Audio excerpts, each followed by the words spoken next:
body is like, oh, that sounds fun, let's do it, before I actually think.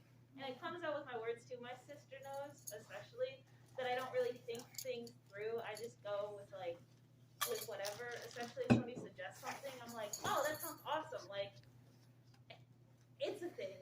Well, I was with my friend, and by the way, they're rich. Like, their parents are rich, and they have a nice boat. And this is another boat story. But we're on the boat, and we go in the middle of Lake Geneva. And if you don't know, Lake Geneva is pretty deep. I didn't know this. Lake Geneva is pretty deep. It's like some spots are more than 500 feet at least deep. So like you can, yeah, it's pretty extensive. And I remember we had just gotten out of like a boat restaurant, which was super fancy. Like you can get served on your boat, and I thought that was the coolest thing. Sure, they charged like $16 for like just a plate of something.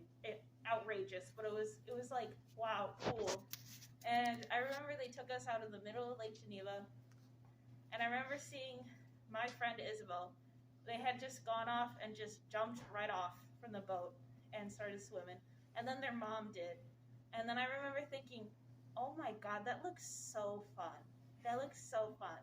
And I go ahead and I jump in. I just go straight dive in. And I just keep my feet straight.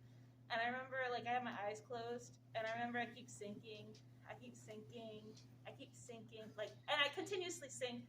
And I realized, like, the moment that it sinks in that this is not a good, like, event or experience is when I can't visually see the light from, like, the surface. And I realize I'm running out of air.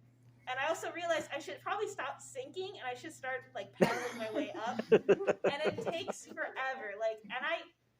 It takes forever. And in that moment, I was like, oh yeah, I don't actually know how to swim.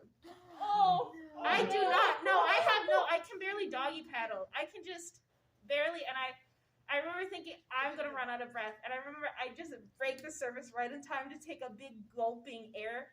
And I remember the most humiliating part is that Isabel's dad says, oh, Linda, how about we get you back up on the boat? And he literally gets and he tosses a life jacket at me. And that was the only way I was allowed back in the water.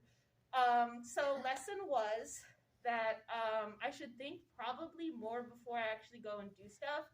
But there's still like a bunch of things that I don't do. Like I was so caught up in the euphoria of water, I forgot that I didn't know how to swim. So, just remember things. Well done.